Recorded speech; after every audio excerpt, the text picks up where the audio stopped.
Phone tapping సంబంధించినటువంటి అంశం ఉన్నది. ఫోన్ ట్యాపింగ్ కేసులో పోలీసులకు హైకోర్టు చీవాట్లు పెట్టింది, మొట్టికాయలు వేసింది, ఆటలు ఆడకూరి అని. ఏమని వేసిందో మీకు చూపిస్తా ఒకసారి. ఇగో ఇందులో చూడండి క్లియర్గా. కోర్టుతో గారడీనా, కోర్టుతోటి గారడీ చేస్తా ఉన్నారా, మీరు తమాషా చేస్తా ఉన్నారా? ఇక్కడొకటి చెప్పి బయట వేరే చేస్తున్నారు. ఇటు గడువు కోరుతూ అటు దర్యాప్తు ఏమిటి?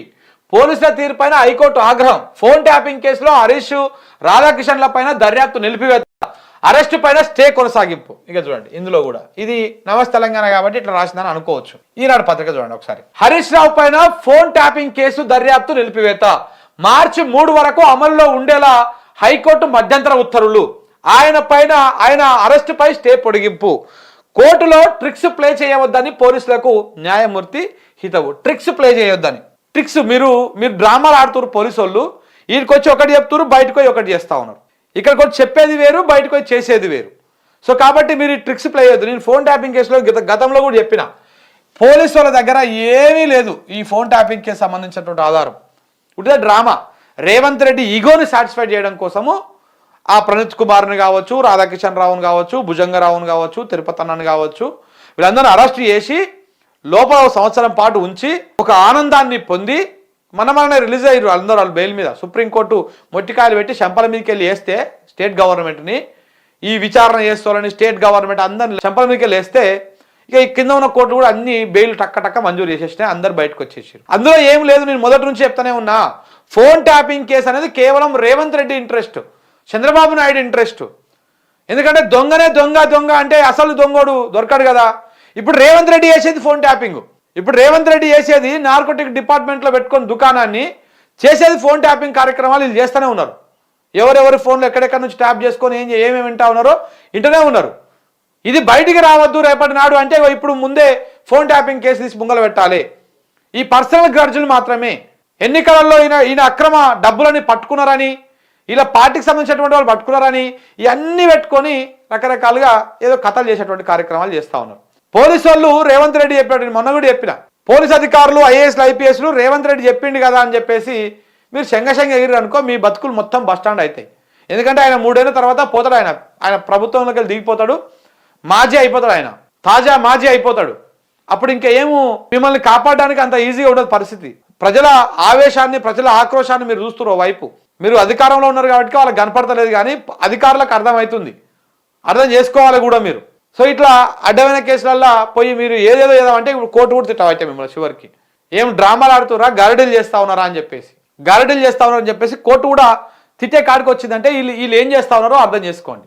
అంటే కోర్టులను తప్పుతో పట్టింది. ఇంతకుముందుకే మేము అనుకున్నాం ఒకసారి, రేవంత్ రెడ్డి సర్కారు కోర్టు తీర్పులను కూడా దేక్తలేదు, అన్ని అబద్ధాలే చెప్తుంది కోర్టుకి.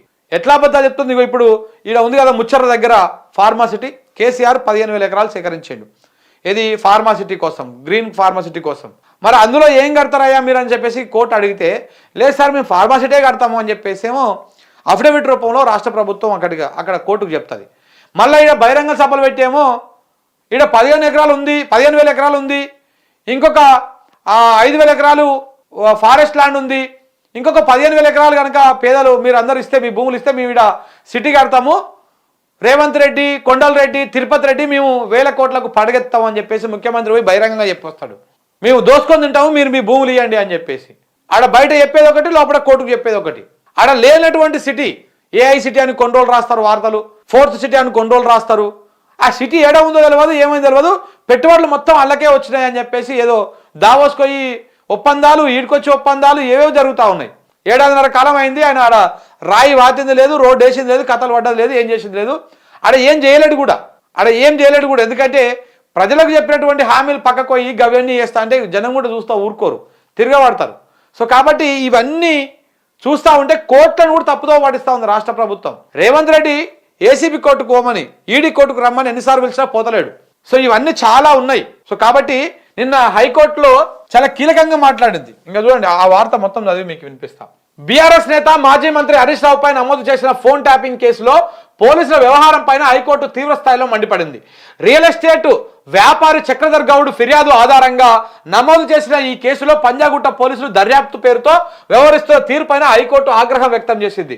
కోర్టులో ఒకటి చెప్పి మరొక విధంగా దర్యాప్తు చేయడం పైన మండిపడింది.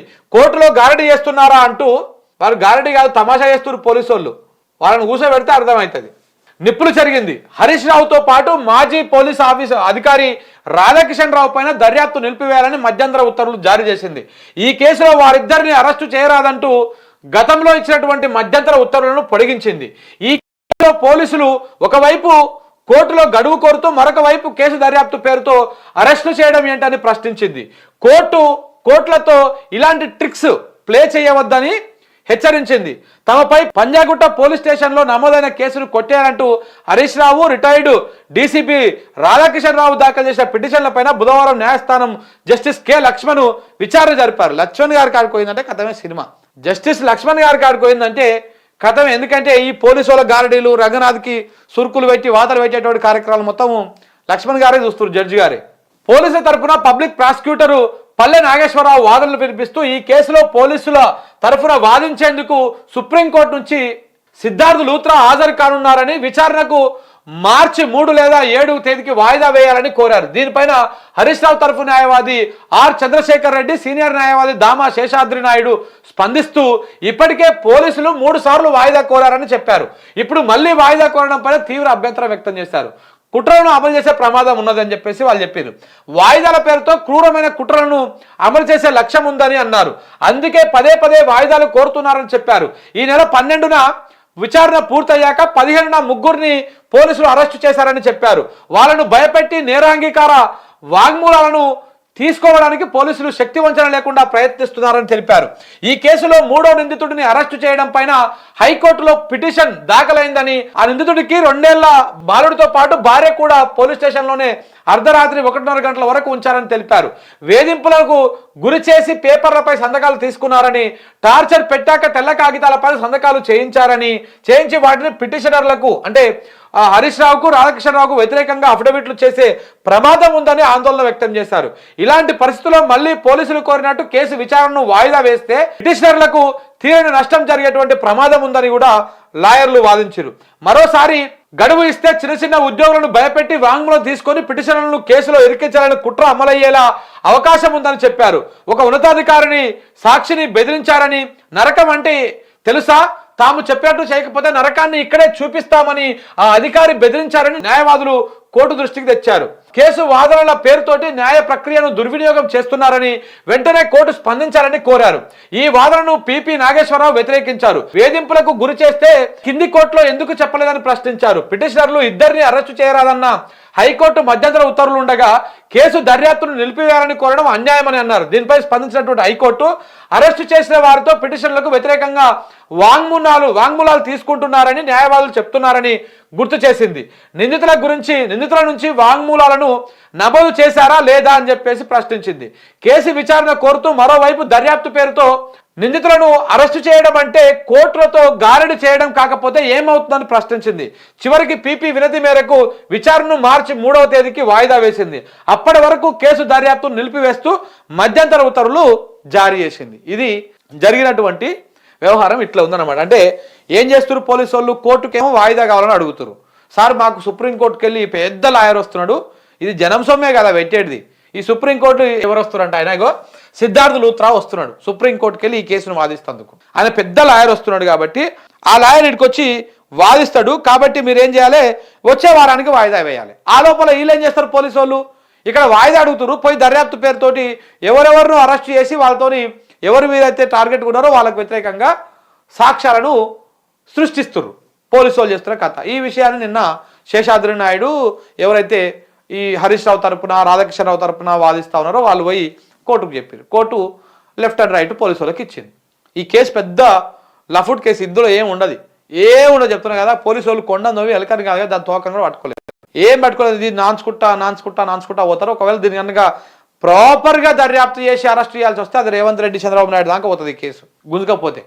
సో కాబట్టి అంత కథ వేరే తిరిగి ఉంటుంది అనమాట. ఇది జరిగినటువంటి వ్యవహారము. ఇప్పటికైనా పోలీసు వాళ్ళు బుద్ధి తెచ్చుకొని మరి ఈ వ్యవహారాన్ని ఇక్కడ క్లోజ్ చేసుకుంటారని చెప్పేసి అనుకుంటున్నారు. మరి చూడాలి ఏం జరగబోతారు. రేవంత్ రెడ్డి మైండే ఈ ఐడియానే, ఇదంతా కూడా రేవంత్ రెడ్డి చెప్పినట్టే చేసుకుంటూ పోతుంటారు.